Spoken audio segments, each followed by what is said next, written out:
सहनाववतु सहनौ भुनक्तु सह वीर्यङ्करवावहै तेजस्विनावधीतमस्तु मा विद्विषावहै। ॐ शान्ति शान्ति शान्तिः। गुरुर्ब्रह्मा गुरुर्विष्णुः गुरुर्देवो महेश्वरः गुरुरेव परं ब्रह्मा तस्मै श्री गुरवे नमः। तस्मै श्री गुरवे नमः। सच्चिदानन्दरूपाय विश्वोत्पत्त्यादिहेतवे तापत्रय विनाशाय श्रीकृष्णाय वयं नुमः।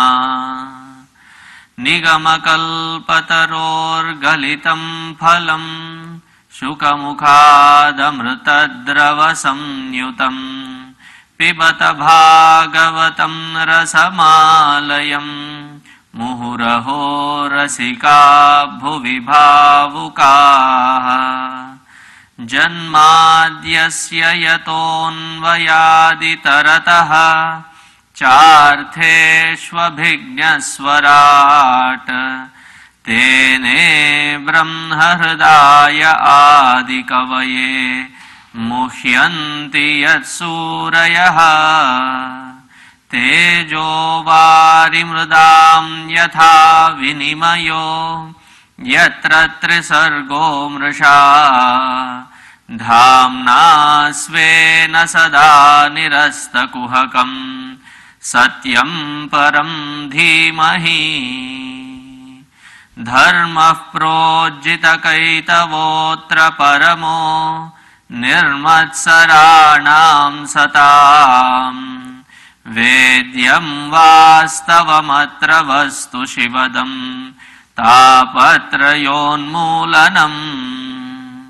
श्रीमद्भागवते महामुनिकृते किं वा परैरीश्वरः सद्यो हृद्यवरुध्यतेऽत्र कृतिभिः शुश्रूषुभिस्तक्षणात्।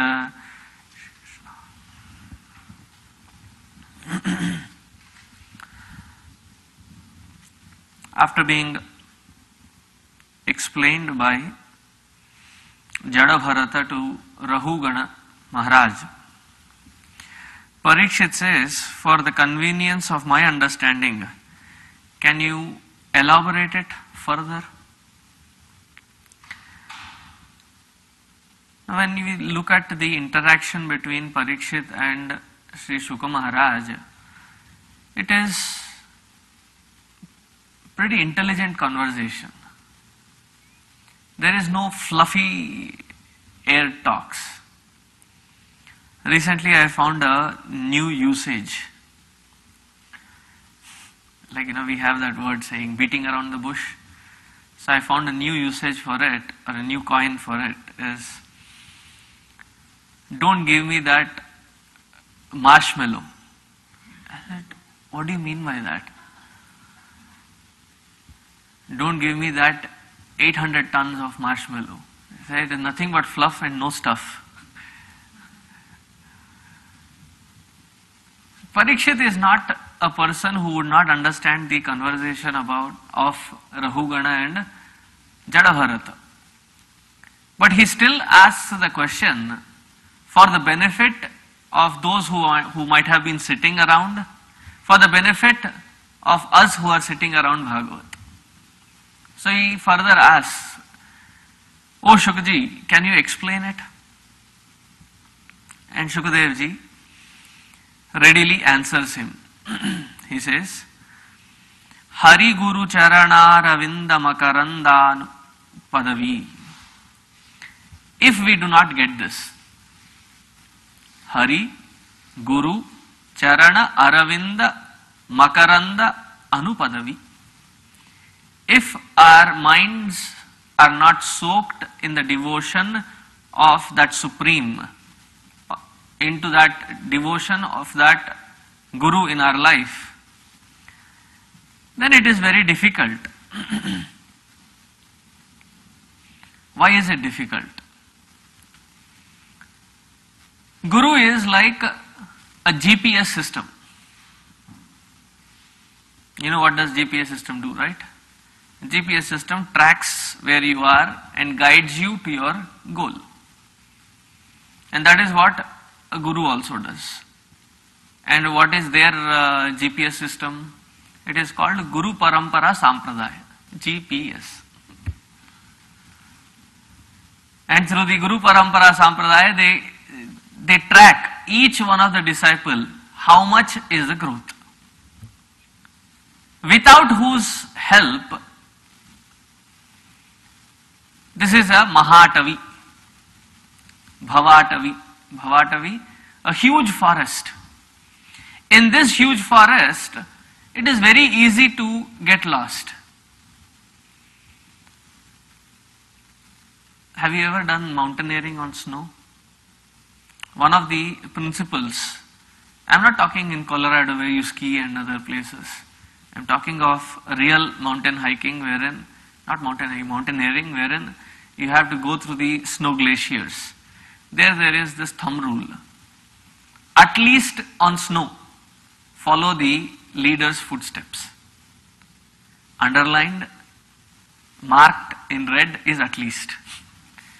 Because normally our tendency is that we get so very easily distracted from anything in the surroundings. Anything can distract us. And that is why I get irritated with the cell phones.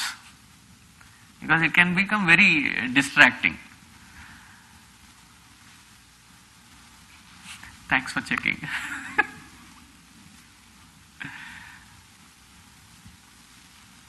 So in this Bhavatavi, there are so many things happening that a mind can easily get distracted. And this system in the Mahatavi, in the great forest of samsara, there are certain things which are waiting to loot us, waiting to rob us. They are dacoits. Who are these dacoits? Where can we find these dacoits? Because once we take care of these dacoits, we can go around in anywhere in the forest without the fear of being robbed away. We might be lost, but we are at least not robbed by people. He says, in this Mahatavi, the dacoits are not there in the jungle. They are in your own vehicle. They are your co-travelers. They have been traveling with you, they have been growing with you, they have been eating, sleeping, dancing with you. 5 organs of perception, 5 organs of action, and 1 mind. These are the dacoits.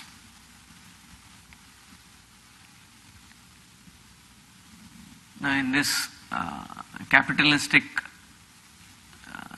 country, everything has to have its disclaimer, everything has to be such a user-friendly environment, and it also has to be something which cannot be easily sued. This human system that Lord has created, see, normally when you manufacture something and it has a defect, you can send it back saying, hey, there is a defect. We are born with these dacoits. So we might claim that it's a manufacturer's defect.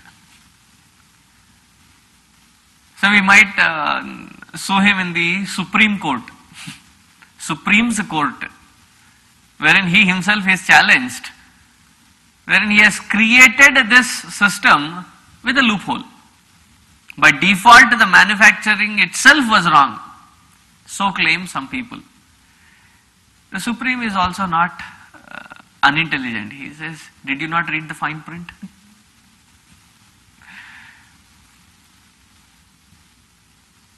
The discount is in the bold print, and the ripping is in the fine print. They say free. After you have taken the subscription of 99.99. That is in the fine print. We fall for that free and we run for it. So each one of these sense organs has its own field to run in, wherein constantly our energies are eked out into this world, constantly leaking personalities. Any one of these 10 organs and the mind, when it leaks its energies, the sign is shown here. Because of the pressure, because of the stress, not able to withstand, he says that these dacoits are so close to us, within us, that they are constantly looting our dhana. What is the dhana that we carry? That is called the sadhana. Sadhana is constantly being distracted. You want to focus on something, you get distracted.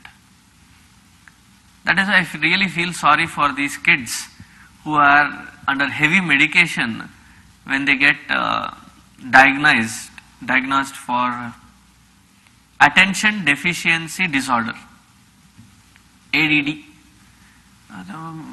My logic is, show me a person who has attention. Why the poor kids have to be slaughtered for it?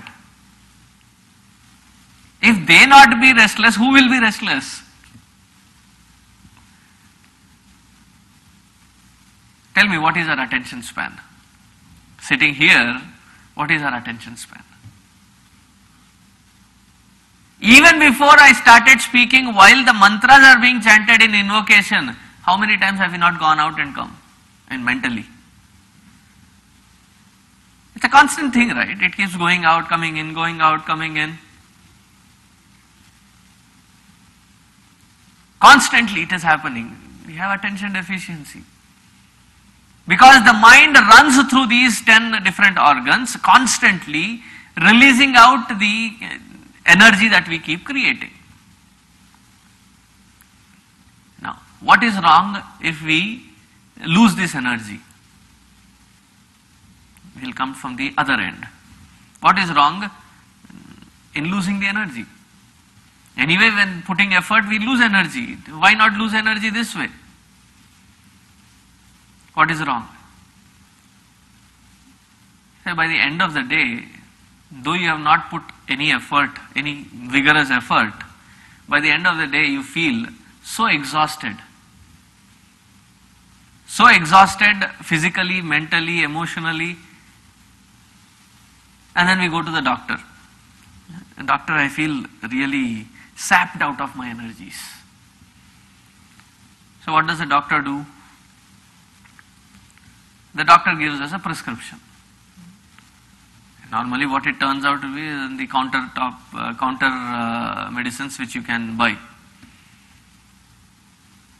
Nowadays you get it with zinc, with iron, with the vitamins and the minerals, with different specifications for different age groups. Did you know, just by popping them it will not give you energy? If the body already has enough vitamins and minerals and it is not the issue, The body will not take any extra vitamin or minerals that we take. It's just a feel-good factor. It just goes out of the system.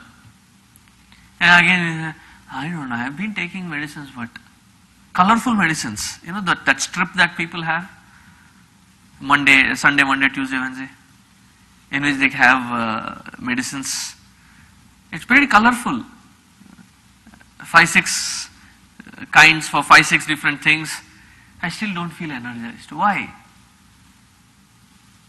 And nothing interests me anymore. Even if there is anything interesting, I don't feel like doing it. I feel drained even when I get up early in the morning. Has it not happened in your own lives where you get up in the morning feeling restless, feeling drained out? It is because this mind uncontrolled is constantly running through these 10 organs. They are the dacoits. And this world loves to suck this energy out of us. That is why it is called Jagat. जो जग जग जग जग जग करके चमकता है वो जगत है. That which is so attractive, that which is so enticing, that which attracts you with no effort. And we also run behind it. I love watching cartoon because what they show is pretty realistic but in an exaggerated format. So when somebody runs for something, especially the Jerry running for the cheese, you'll see its tongue falling out, running out for it. We also do that, but we do it mentally. But we are running for it, craving for it. And they constantly come together only to lose our energies. How do we know that? One after the other, the organ starts losing its power. As you keep growing old, probably the first hint that is cited is the sight.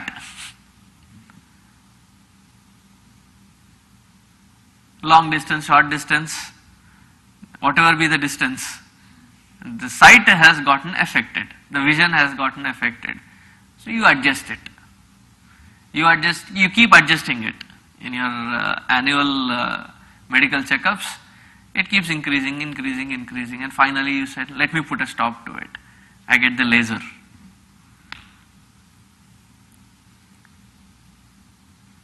Good, we have tried to outsmart the system. Then the next hint comes in. Next hint comes in the type of either losing hair or graying the hair.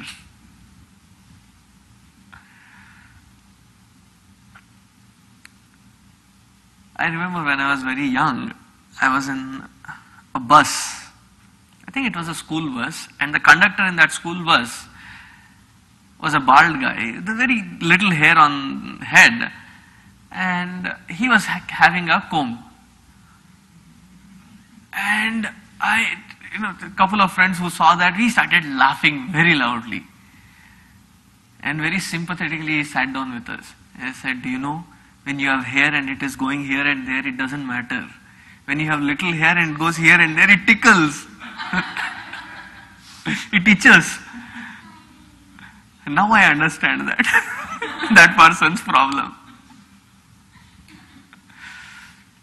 Regarding the bald head, I said, there's no point telling a hair-raising story to a bald person. Because there is no expression, nothing raises up. So the first hint is the sight, second hint is the hair. Then one after the other, the organs start speaking up. Then there comes a day wherein practically nothing functions 100%. The vision doesn't function 100%, the hands lose their grip. The reflexes, they are pretty weird. Probably it is then you can join the Indian cricket team. Their reflexes are also very bad. The only thing they get paid for it, we don't get paid for it when we grow old.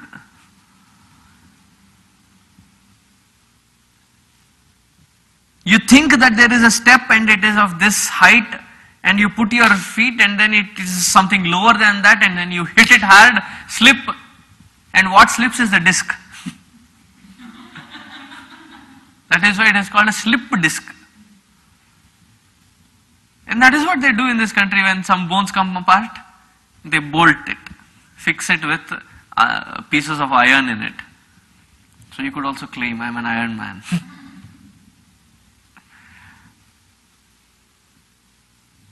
Then the joints start speaking. I have met many people who have had both their joints, knees especially, replaced totally. And what is inside is metal. And it's functional. But imagine what will happen if they're going through that airlines checkup.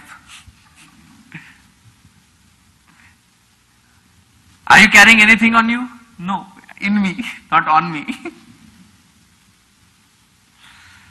So they have to carry a medical certificate to say that this is what is not functional, so I have replaced it with metal bearings.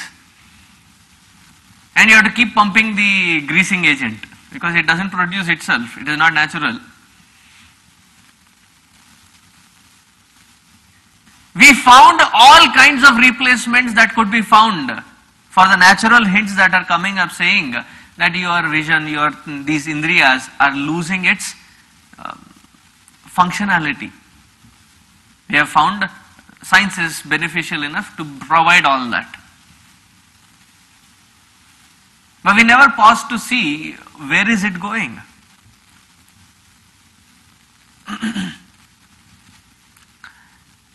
And there is this old English saying which says, penny wise, pound foolish.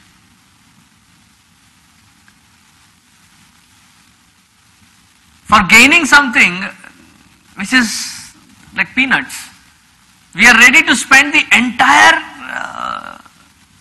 assets on it.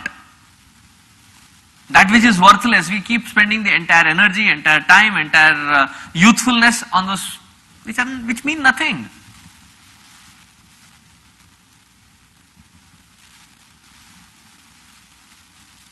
And it feels really saddening to see that things like as simple as money, $50, $60 can bring in a rift between people, poisoning their relation.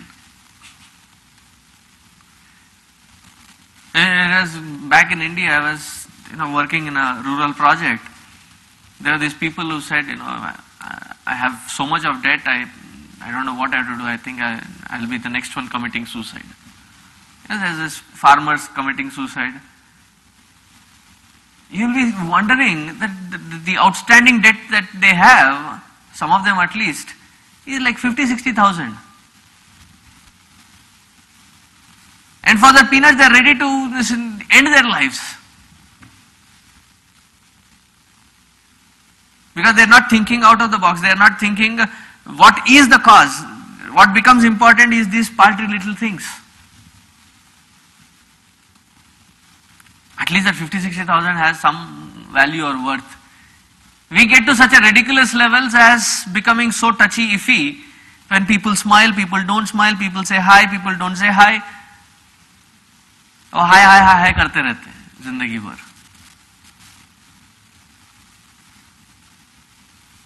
Most of the misunderstandings erupt from there. And there was this Amma who said, Swamiji, you have become very big now. I said, are you talking anything about my weight? He said, no, I am talking something serious. I also asked you seriously only. Earlier you used to give a smile, say Hari Om. I said, now also I do. No, the other Sunday when I was here, you didn't even pay attention.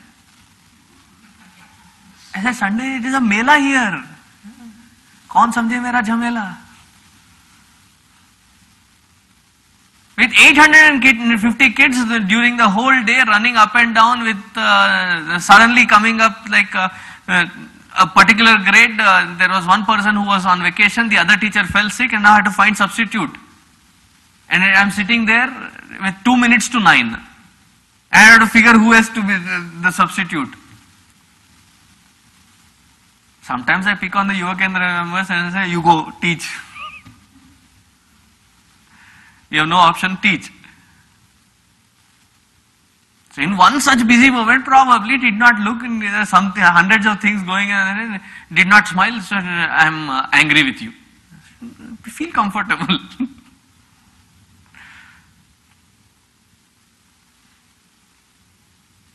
And then why did that complaint come up? Because I said hi to somebody else and not to them, so they felt bad. Paltry little things, we are wasting our times and energies. Worthless things.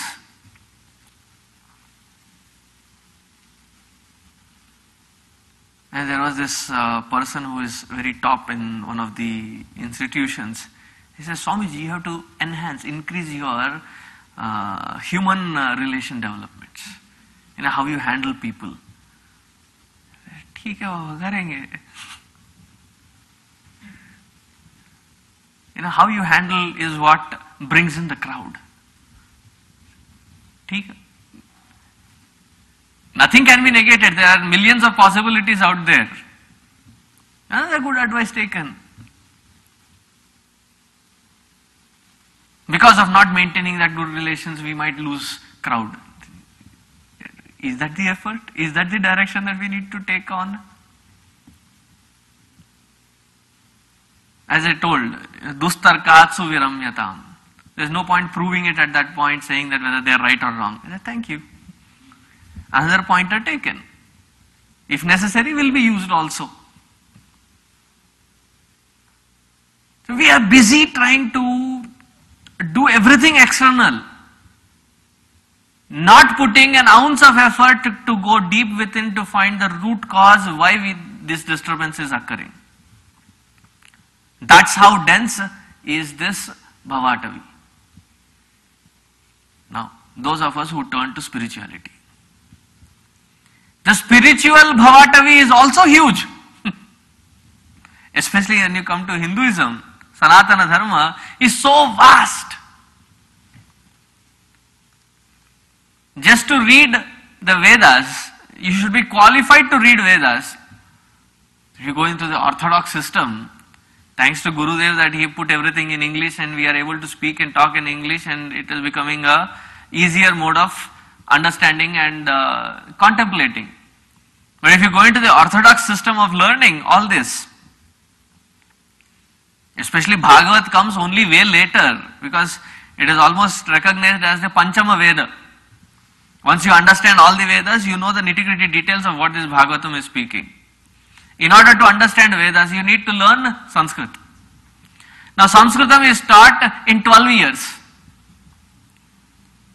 Panini's Ashtadhyayi takes 12 years to learn. Then you are taught different Vedas, different Karma Kanda, different Upasana Kandas of the Vedas are taught. Now, to learn a complete 4 Vedas, it takes around 40 to 48 years. By the time you are done with it, you are at least 70. Then trying to figure, what do I do with this knowledge? How do I put it to practical use?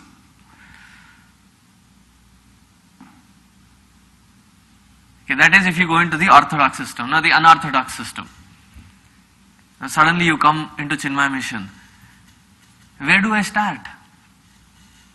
So there are starter books like, though they say it is a starting book, but I find it rejuvenating even today when I read it. Like books like Self-Unfoldment, Art of Living, Art of Man-Making, Meditation and Life, Tune in the Mind, so that you get a grasp of the idea of the philosophy and then start applying it and enhancing it by reading through Bhagavad Gita, the Prakarana Granthas, Viveka Chudamani. There was somebody who came in the first session, probably for the first time he was coming. He said, ये चिवड़ा क्या होता है? वो जो आप बात कर रहे थे ना चिवड़ा क्या होता है? You know what is chivda, right?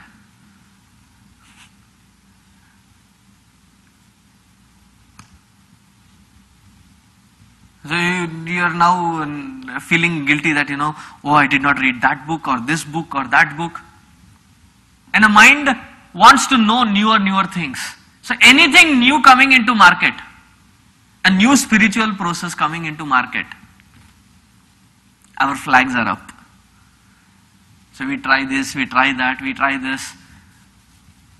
And then another friend comes and says, you didn't try that? Like how we are confused with our kids also, right? We love to have them in power math, Chinese math, hundreds of things that we put them in. Similarly, in spirituality also we want to put our fingers in all 100 things available.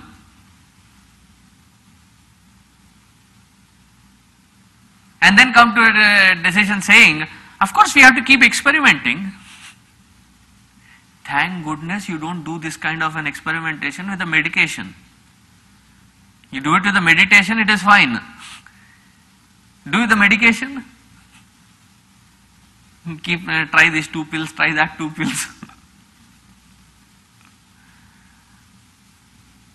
बाद में पिलाने के लिए तुम नहीं रहोगे.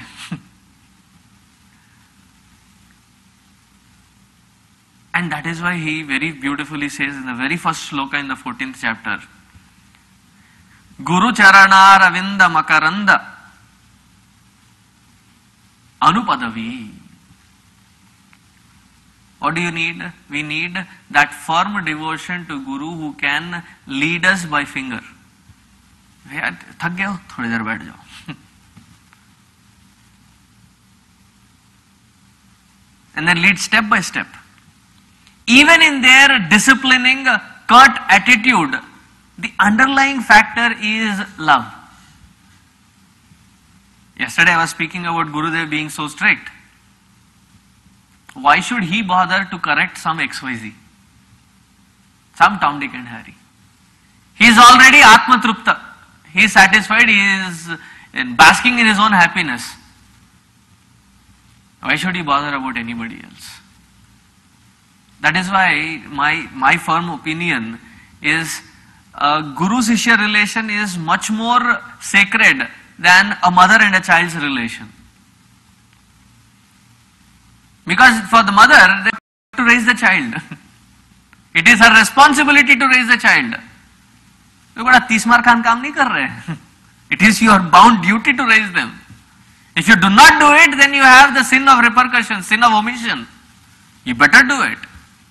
But for a master, there is no such responsibility to take care of number of students and to lead them to the path. And they do it because of love.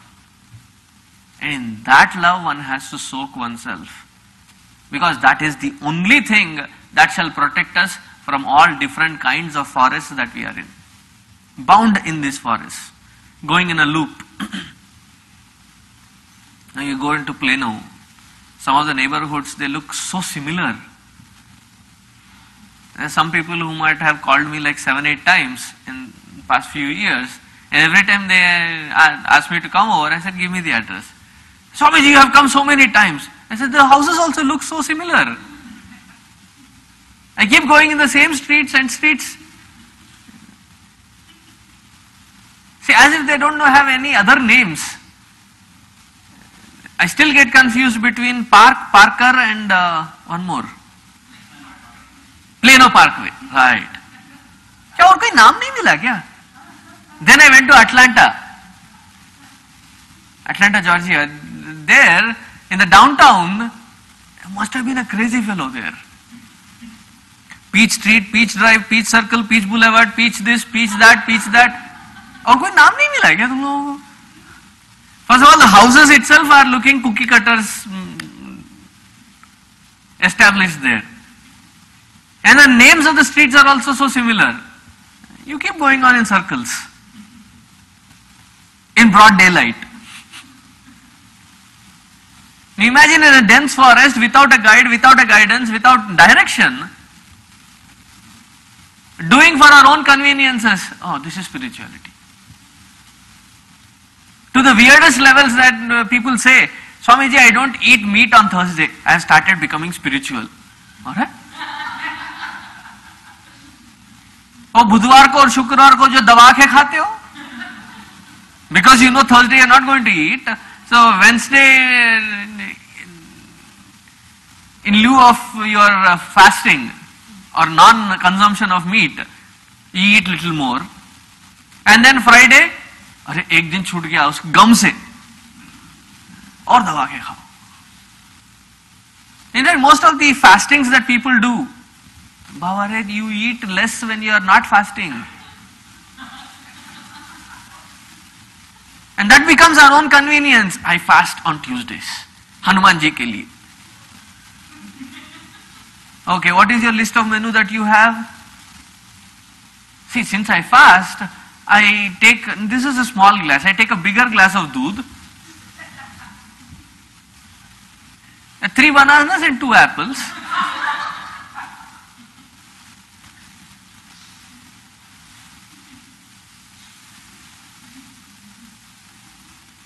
That is for lunch, 3 bananas, 2 apples for lunch. And then I come back and have nashta. और नाश्ते में क्या क्या heavy चीजें खा लेते हैं. You know, the sabudana khichdi, sabudana vada, a kheer. Doodh is okay, right, for fasting? So kheer. और दबा के खाते हैं. And that is supposed to be fasting. And for the mind, you are already convinced that is a highly spiritual path.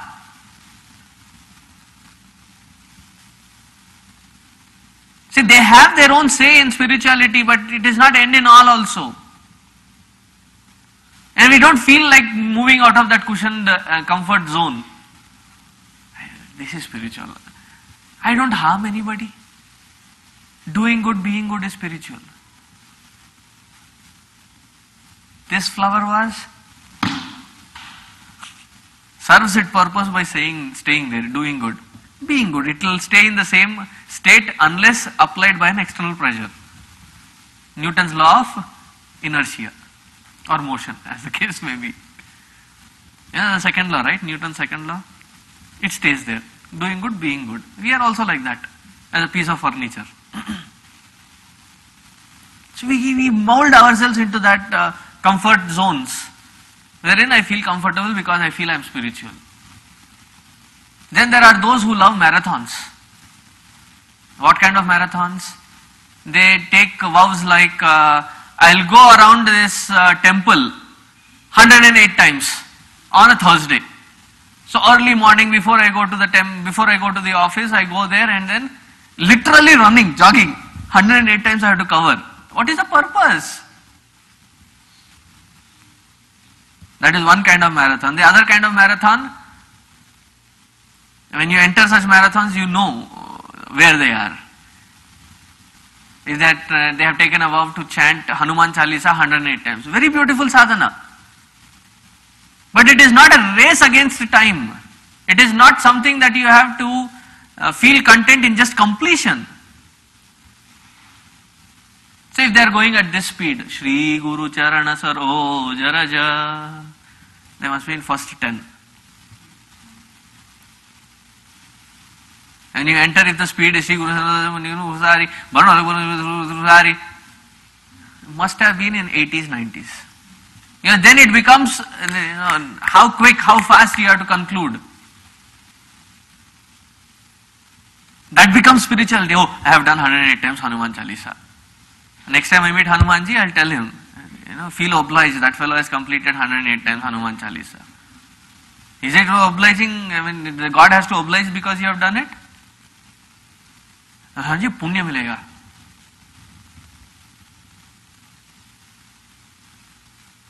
What good of that punya is also?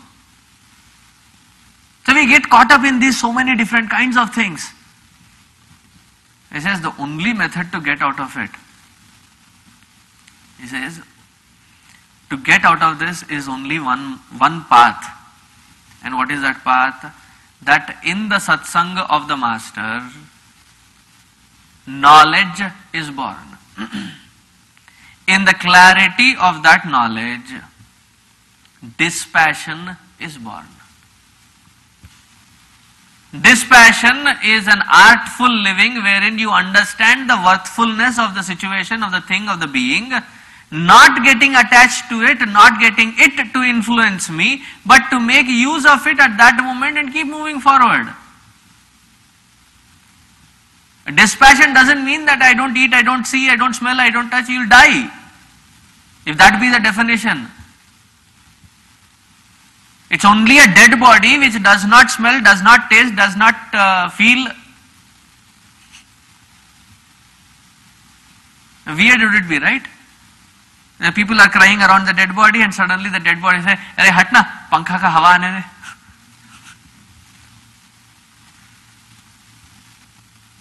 Imagine how the situation would be.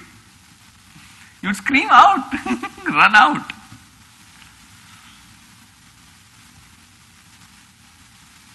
Or everybody is crying and they have a round of tea being supplied. Ek mere ko bhi dena. No, it is only a dead body that does not have any inputs through these indriyas. As long as you are alive, the input is constantly going in. Vairagya is not to suppress, is not to throttle, is but to make use of it as per the necessity. And not get influenced by it, not get overwhelmed by it, not get attached to it. Neither your influence on it, nor its influence on you. Clean up and keep moving forward. So what is the key? Find that devotion in your heart. Thus, having said, even Shukadeva Ji Maharaj prostrates to Bharata after having said his Charitra. And he says, those who do the Shravana or the Manana of this particular canto wherein Bharata's chapter is given, the result of it is nothing other than wisdom and dispassion. After having said thus, he moves into the 15th chapter to continue with Bharata's progeny. He says, after Bharata, his son Sumati took over, who was ruling as ably as Rishabha himself, Rishabha Devji himself. And then, in their own Vamsha, there was Bhagavat Amsha who was born, who also did lot of great charities and great yajnas, remembering and reminding people of the great lineage of Bharata and Rishabhadeva. Thus, when he looks at this Priyavrata's lineage, this is all Priyavrata's lineage, if you remember. Who is Priyavrata? Uttanapada's brother. Uttanapada, in whose family was born Dhruva. And his brother's family is Bharata and Rishabhadeva. Great families. Now here, as this 15th chapter, a very small chapter, concludes, Parikshit seems to have something still, hanging in his mind about what was discussed earlier. He says, in the 16th chapter, Uktaha tvaya bhumandala. Hey Shukadevji, earlier when you were talking of Manu and Pruthu, you were talking about the globe, and they were globetrotters. Yeah, he was the one who was like the second sun moving around from one place to the other, created 7 different continents, and then he had 10 sons, and 3 of them went into sannyasa, the 7 of them he gave each one of them each bhubhaga. Can you talk about that bhugola and khagola? Bhugola is geography, khagola is astronomy. So can you deal with more about that? Now one might wonder, Baba, we have come to hear Bhagavat, not geography and astronomy classes. Why should we be interested this day and tomorrow about geography and anything else to do with astronomy? Instead, you should be speaking about adharam madhuram, vadanam madhuram, hasitam madhuram, great leelas of the Lord, talk about the beauty of the Lord. What is beauty about this? Talking about geography. Parikshit himself says to Shukadev ji, the reason that I am asking you to say this is not to do my PhD on it or a postdoc on it, or not to become a professor on geography or astronomy. He says there are different methods of meditation. There are different methods of upasana. And the logic that Parikshit Maharaj gives to Shukadev ji, why he wants to hear about Bhugola and Khagola, was pretty obvious every single time that I have gone to Chardham.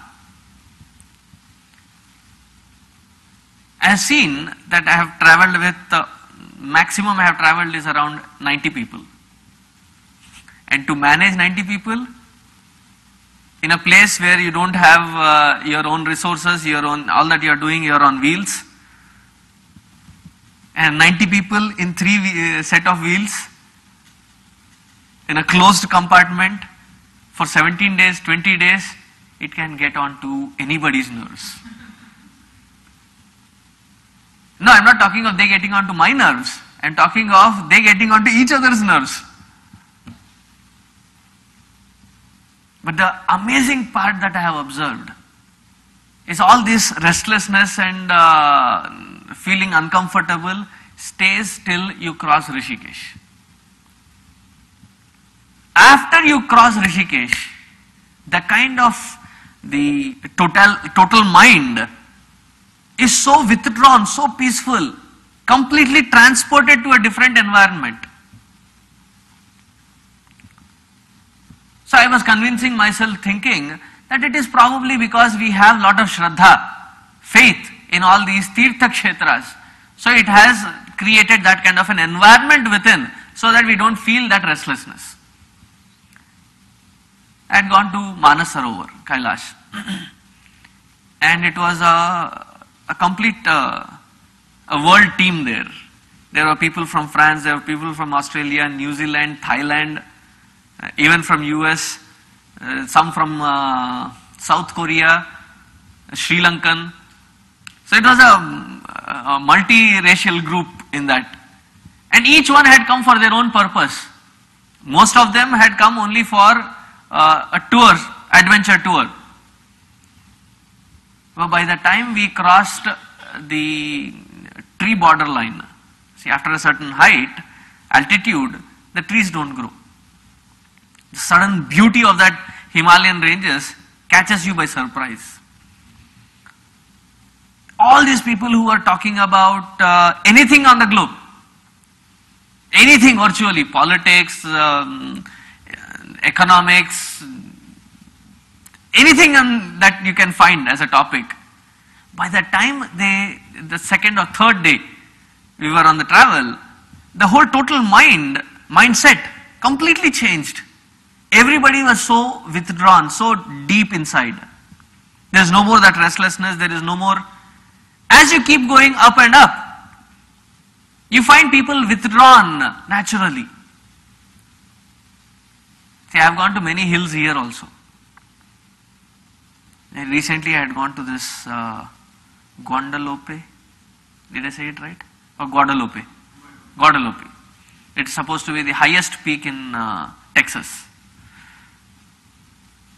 You don't feel that withdrawal. You don't feel that it's happening naturally. When we are in those Punya Kshetras, it happens automatic. And wonders of wonder, this is my observation, that the last time I had gone for Chardham Yatra, were people from here. And of course, people who had an objection with, the first question that they had in their mind, what about the toilets and bathrooms? They did not come anyway.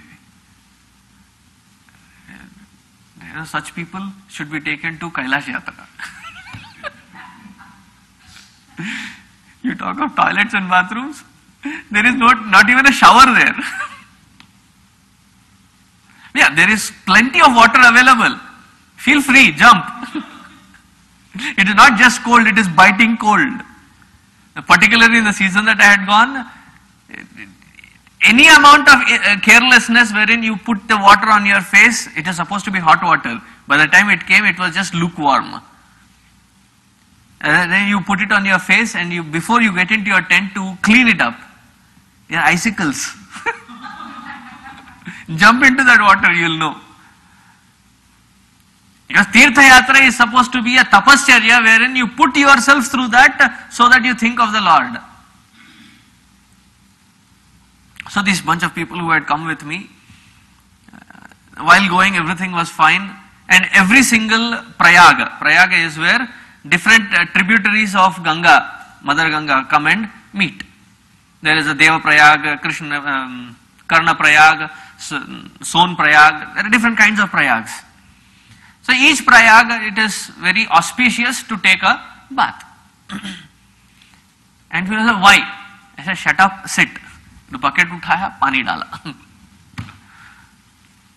So all the Prayagas were done, and we had scheduled for the last Prayaga, which happens to be the Rudra Prayaga, which is from where Alakananda and Bhagirathi meet to start being called as Ganga. So in that place, we were already coming back towards the plains. Till then, people did not have the attitude of, feeling shy. Itne sare aadmi hai, itne sare auratein hai, how can I take a bath? They had lost that concept of body orientation. By the time they were reaching the plains again, I could see the total mind withering away. 90% of them did not come there because I am okay. A little water, prokshan kar liya. And the reason being, I am too shy. The body consciousness has come back. You are falling apart from the total mind. That which takes you as a sadhana, though from a physical, sthala is the place, but the place takes you towards that supreme. Similarly, the time can be used. A certain point of time wherein you discipline the mind again and again. Anywhere in the world, in that particular time, as soon as that time comes, you start focusing on that Lord. It has to be early in the morning and late in the evening before you withdraw from this world. And there are people who do in the Madhyanika Sandhya, the 3 times of worship. So the time is also used as a principle to do meditation on the Lord. Even the Vastu, the interaction, you need not run away from the Vastu. Interact with the Vastu without branding the Vastu, without branding the experience. Go through the experience untainted. That is also part of meditation, but not very easy. So when the meditation can be performed through these different kinds of processes, O Shukadev ji, I do want to know about this grandeur of this universe. And what does he call the Bhugola and Khagola? What is his definition that he gives? He says, what is Khagola? What is geography? So the farthest stretch of this globe, wherein there is earth, it is the stretch of the Lord. He is himself expressing in his different formats. And what is the farthest extent of Khagola that he wanted to know? Is to the edges of the space where suns and moons rays emit. Because in the Vishwarupa, as it is described, the Lord, his eyes is Surya Chandra. When you read the Vishnu Sahasranama and the Dhyana shlokas there, Kshiro Dhanvat Pradeshe Shujimani Vilasat Saikate Mautika Nam. There they say, Bhuf Padav Yasya Nabhir Vyad Asura Nilas Chandra Surya Ucha Netre. Knowing about this Bhumi takes me towards my Lord. Knowing about this whole Antariksha takes me towards my Lord. Hence, for that utility, that it reminds me of my Lord, O Shukadev ji, dwell more on this particular aspect of Bhugola and Khagola. Because knowing the world, there are two kinds. One, he says, Lakshana Pramanabhyam Vastu Siddhihi. Either by its Lakshana, by its qualities, or by its Pramana, by seeing it directly, by experiencing it directly. There are millions of cars going out. But the kids who have been doing their masti, they know when dad's car is coming in. I am not talking because the garage is opening. Just by the sound, they can identify, they can discriminate among the million cars, vehicles out there, that particular car which makes this kind of a junk sound should be my dad's car. So that sound becomes the lakshana of that vastu. So through the lakshana, the qualities of it, I know that vastu. See, I keep telling the cooks, if they are really good cook, they don't need to taste it. Much more horrible so when you see the cook channels here wherein with the same ladle they keep taking and sipping and again putting and again sipping. Arey, what happened to your science? What happened to your bacteria? But anyway, you don't even need to sip, you don't even taste. You're the lakshana of the smell. You can tell everything is complete in it. That is the lakshana of it. To test if the water is boiling, do you need to put your finger in it? Even that girl knows, no.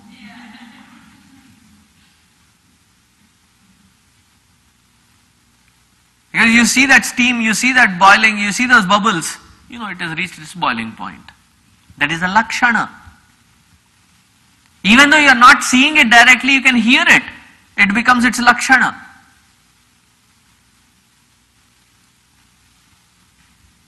And when you directly see, that becomes its own pramana. So Lord, there are half of this, there is this universe, half of it which I can directly see and experience. There are the others which I don't have a direct experience. So for that you give me the lakshana. By understanding the lakshana, I will be able to relate to my Lord and His glories.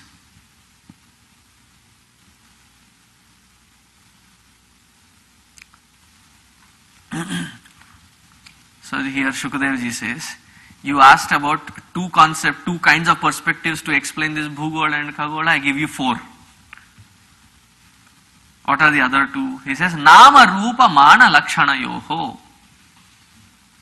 I'll tell you the Nama Rupa. I'll describe it for you. Tell the different Lakshana, different kinds of attributes of it. And also give you the Pramana. A direct experience of yours, if you can lift your mind up to that subtlety. Then he starts. This particular continent that we live, not this one, back then there, is called Jambu Dvipa. And this Bhumi is Saptadvipatmika. Saptadvipatmika, 7 continents constitute this Bhumandala. This earth has 7 continents. There are some descriptions given in here wherein he tells what is the average length of day and length of night. Wherein he also mentions such a place wherein there is almost like 7.5 months only daylight. The first time I had read it, I thought, bakwas hai. As I started knowing the world better, because there is one particular yajna which has to be performed for a mandala, 42 days. And how are the days described? Wherein the sun does not set. In such environment you perform for 42 days continuously, 42 times 24, that many hours continuously, then there is a certain result for that yajna. So most of them, they disregard it, saying it is impossible because to have a sun's light 24/7 is not possible. And that is when Bhagavad, when I read it had this, it said there is one continent where you have sun's light for 7.5 months continuously without a night creeping in. And what is it called? The North Pole, the Arctic Circle. That's where you have that kind of light. And the reverse of whatever is happening in the Arctic Circle, I mean, as described here, the other continent is described as having the other side of the influenced. That is why probably it is called Antarctica. Antarctica.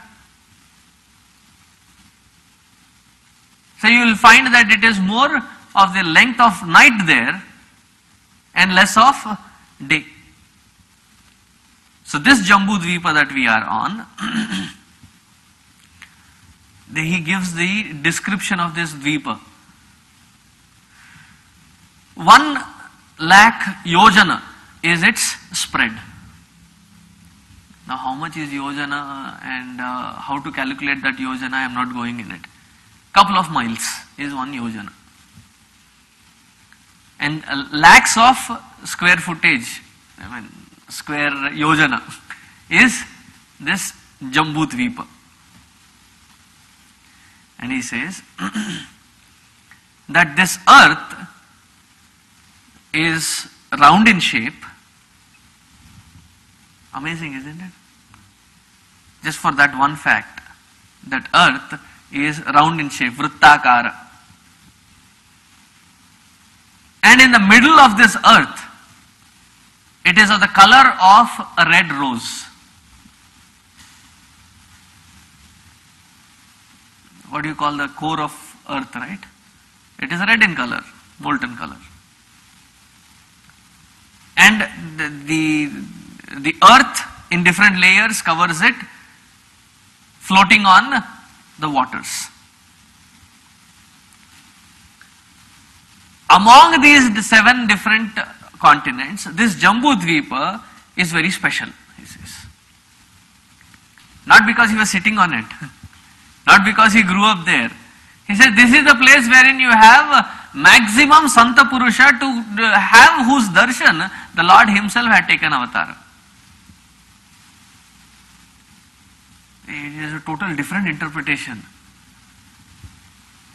Where do you need people to clean up? Normally in the slums, right? That's where people who are responsible to clean up come regularly. So if this universe was a place where there was a constant necessity to come and clean up, you have seen that most of the avatars are on the Jambu Dvipa. Because that many treacherous people on Jambu Dvipa. That could be one of the interpretations. But here, Shukadev ji just puts it in a very beautiful way where he says, there are so many Mahatmas in this Jambu to have whose darshan even the gods come down. Such pavitra, sacred is the land. And he says that there are 10 different planes of consciousness or planes of experiences that you could call. Each one is subtler than the other and each one has its own attributes. This Bhugola you can see, but the rest of them you have to have a subtler eye to see that. He says, see the Anantata that is described of the Lord as you go into the physical aspect.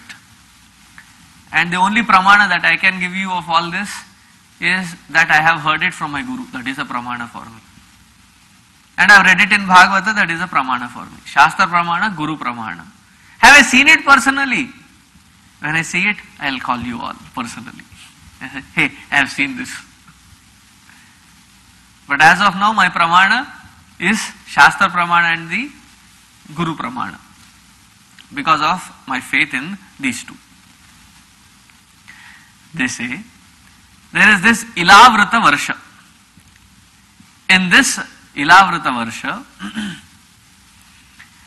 there are different kinds of mountain ranges.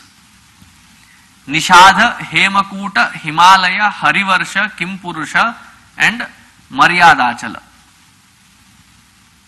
These are all around the Bharata Varsha, where the Jambu Dvipa is. It's called the Bharata Varsha, and around which there are these great mountain ranges. Whatever falls in between these mountain ranges is the Bharata Varsha.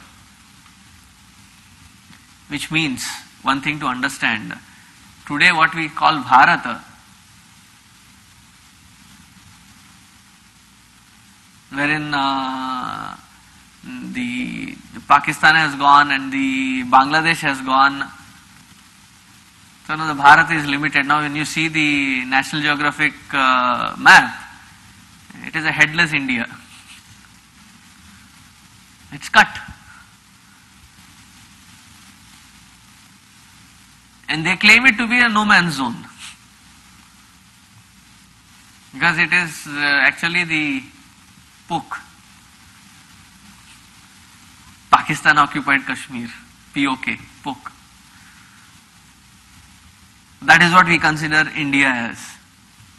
But in the Bharata Varsha, Bharata Khanda, the way it is described is between these, probably extending way west till Afghan, Iran, Iraq, way south, Simhala, Lankapuri and all this, and way east, what we call Hong Kong, Bangkok, way up north till Mongolia. All that comes in this Shrinkhala range called Bharata Varsha, Bharata Khanda. More subtler than this is the Shrinkhala wherein Meru Parvata starts, and this Meru Parvata is almost 2000 yojana, a very big, huge one. From this Meru Parvata, there are different kinds of dhara, flowing waters. Now here the flow of the flow is not of waters but of different kinds. From this Meru Parvata, it is a different kind of flow. What are the things that flow? Paya, Madhu, Iksharasa and Swachha Jala. Paya, milk flows. One of the rivers, it is a milky flow.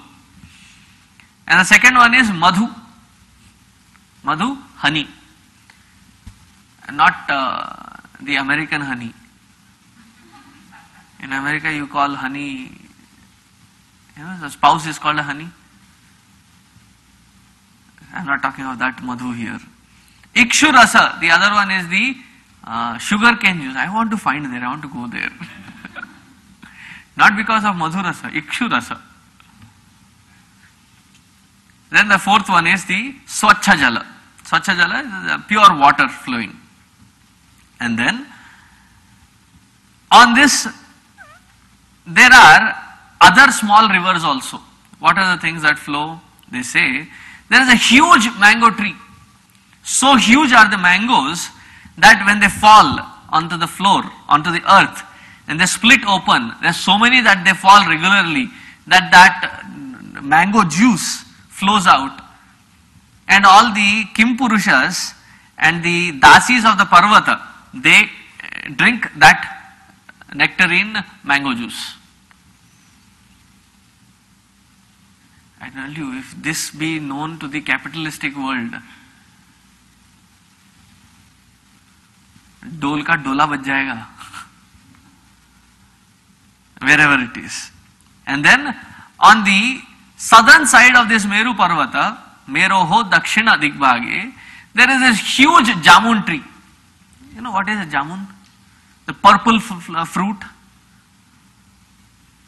Last time I had gone to Miami, I saw it in somebody's house.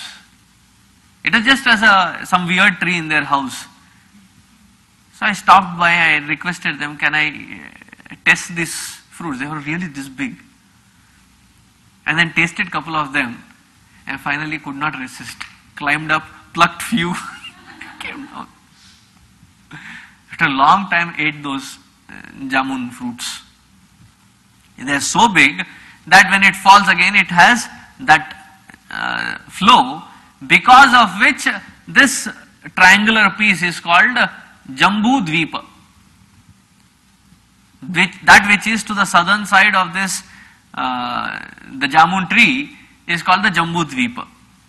Now this is all from the subtler perspective.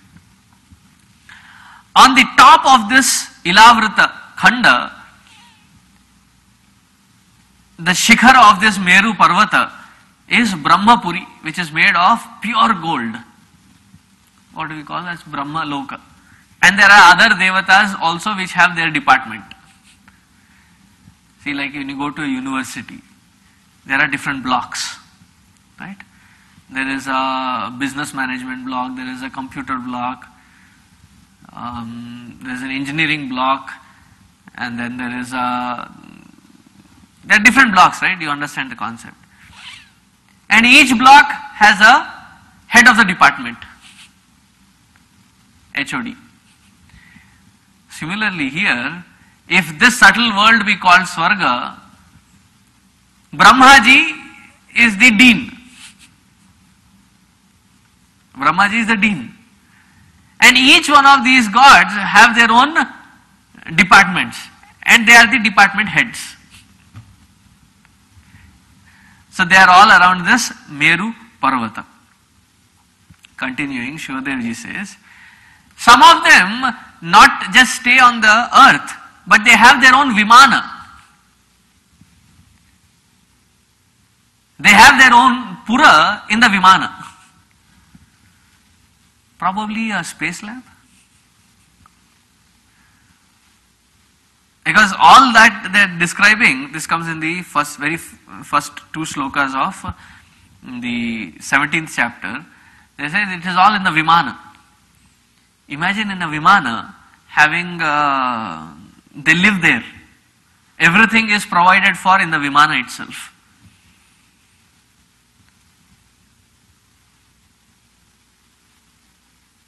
So beam me up, Scotty, is not that far away.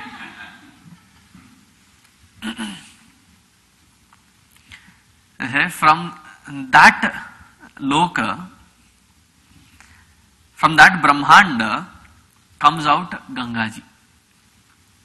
And this Gangaji goes to the Dhruva Mandala, where Dhruvaji is. So from the Brahmanda goes to the Dhruva Mandala. From Dhruva Mandala comes to on the request of the Sapta Rishis.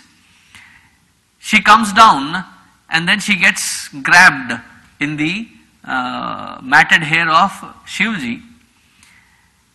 And Shivaji, when releases it, comes onto the Himalaya Shikhara. And from that Himalaya Shikhara, where it lands, from there it divides into 4 different segments. Probably this is a description of Manasa Sarovara. And the kind of crater that formed wherein the water got settled, Gangaji, they say it is in Vamana Avatara, when he asked 3 steps from Bali. Vamana asked 3 steps from Bali. The first step, he took it on the land. So it was at this point that he pressed his toe on. So there was a crater formed. And in that got settled water, which is called the Sarovara, Manasa Sarovara.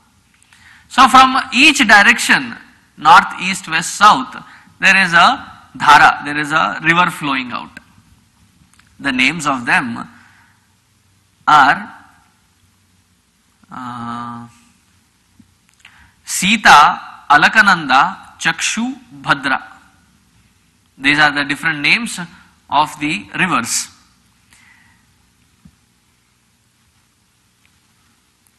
It is said that the Sita Nadi flows in the eastern direction.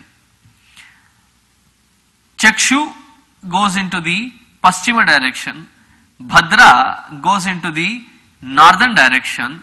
Alakananda is the one which comes into the southern direction, which we call later as Ganges from Rishikesh onwards. And then there are different kinds of lokas that this Gangaji has gone through. Is the most sanctified one because it goes through the washing of the Lord's feet, it goes through the Shiva's matted hair, and then comes through the crater created by Vamana. So when you take into such great water the bathing, it is really equivalent to Ashwamedha and Rajasuya Yajna. Even if you have not performed, take 100 times dip, you will be competing with Indra. Because each dip is one Ashwamedha Yaga. So take it 100 times. You have done 100 Ashwamedha Yaga or 100 Rajasuya Yaga. Take it 200 times, both 100 Ashwamedha, 100 Rajasuya. So Indra will be terrified with you. Provided after you come out, you don't reopen the Papa chapter again. Because we take baths, come back and reopen our accounts. If the water is so freezing that accounts also freeze. Then we come back, we reopen it. Then he says,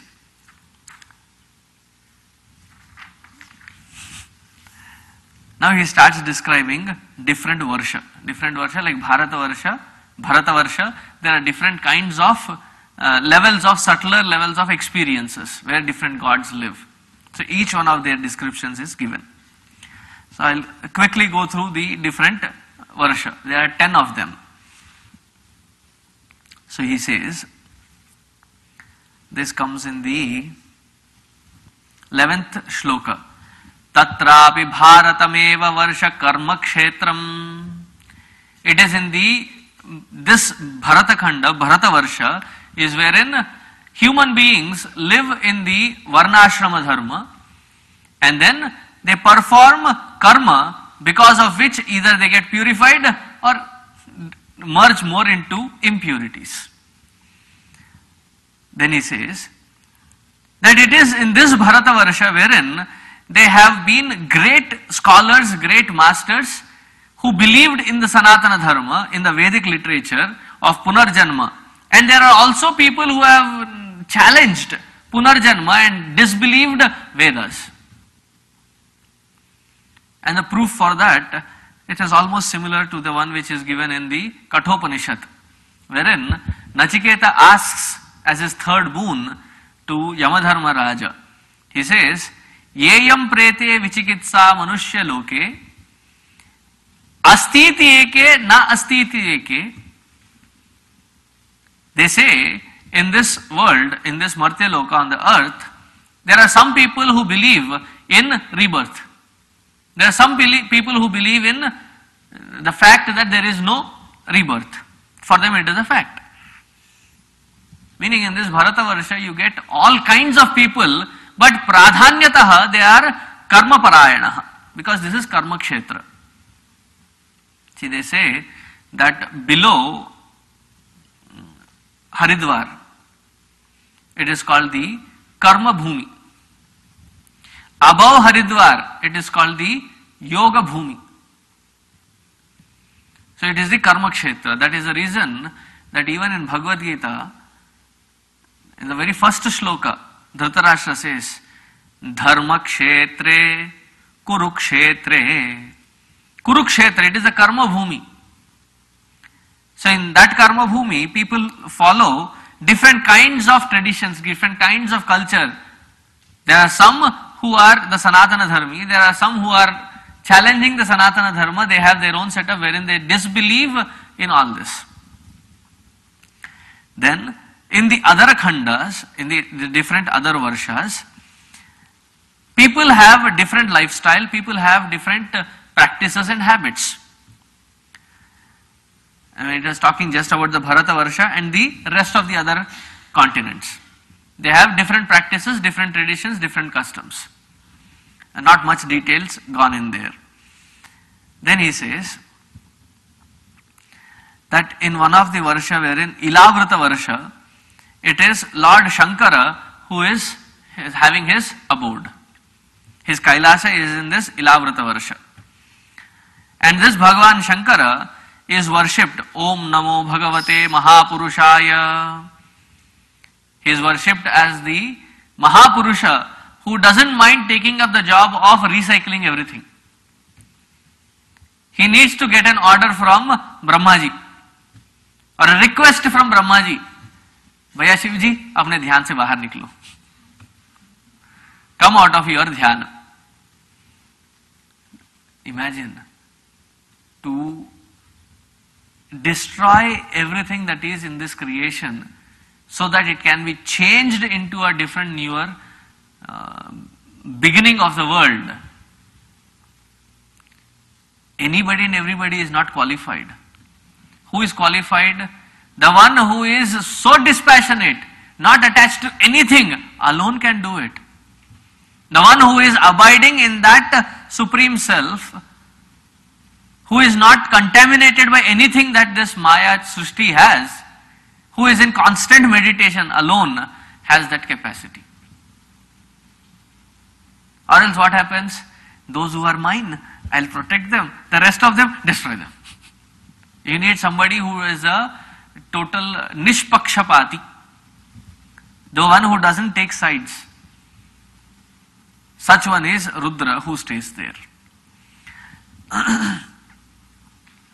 And he says, there is an example given here. Supposing there is a fight between, within a village, there is a fight between two different families. So people, in the panchayat, they bring in both families and say, hey, this is not good for our village. We have to live like one big family. This is not good for our village. Come back to terms. There are certain parts in Andhra, for the fights that have started like 100 years, 200 years, they still struggle to prove their point. Which family is greater?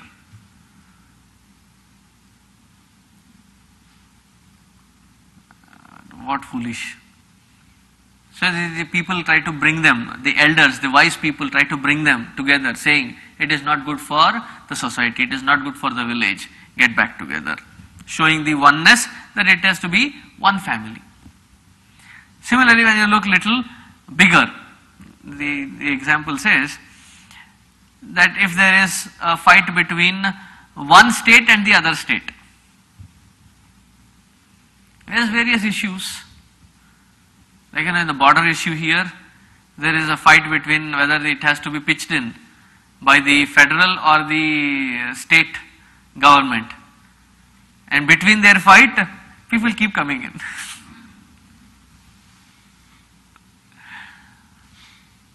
What matters? It doesn't matter whether it is a state or the federal which is paying for it. In one way or the other, it is a government form which is paying for it. What matters is that the borders are secured. If two people are fighting, a third one benefits out of it and goes.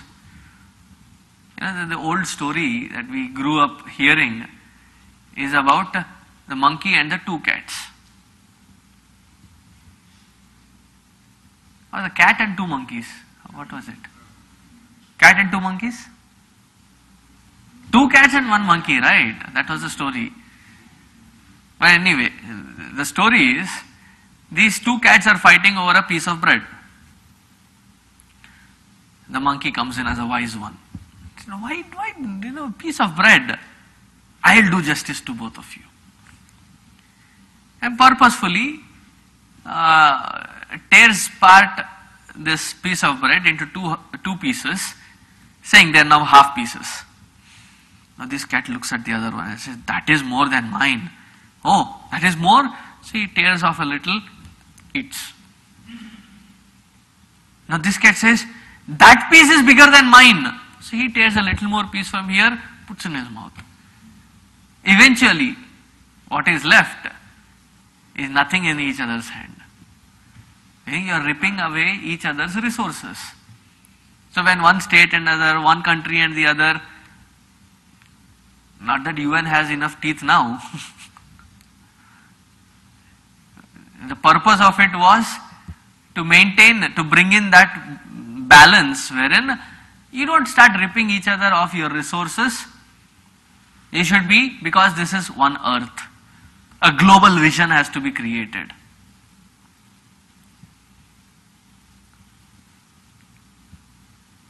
Now supposing people from Anantakoti Brahmanda, there are other parallel universes, we meet. The example is so beautiful. I normally take my example from here itself. See, the unity has to be brought in diversity. If the hand refuses to write or type, why? Because no finger is looking similar. You make them all looking similar, then I'll start doing my work. How can I work with such kind of a disparity? Look at it. It's so small that it is called pinky, the little finger. This fellow is so adamant that he stands out. See, each one of them have a different size, different shape. Bring them together to find effective purposefulness. Similarly, there are disparity in this world. There are differences. But in and through the differences, one has to find that unifying bond. That unifying bond which is way beyond any logic or reasoning. Yes, this is our Vedantic unifying theory. I think 3 years ago or 4 years ago that got a, it is not an Oscar, what do you call it? A science medal देते हैं, recognition उसको क्या कहते हैं? Nobel Prize, right. It was called a unifying theory, it got a Nobel Prize. So this is our unifying theory, wherein that is one in spite of these disparities, which is connecting everything. So all this Bhugola is discussed to describe that one unifying factor. Tomorrow we will see the Khagola, the other subtler Varsha. Today we saw the Bharat Varsha. We will see the other subtler worlds wherein other gods and their world, how it is described, is given. And then we will end it with, because that is Swarga description, right? If there is this world, then there is other world called Swarga. There is the other lower world also. My favorite part. That we will end with tomorrow. We will start with the 18th chapter tomorrow. Om Purnamadaha Purnamidam Purnat Purnamudachyate Purnasya Purnamadaya Purnameva Vasishyate. Om Shanti Shanti Shanti. Harihi Om Shri Gurubhyo Namaha. Harihi Om.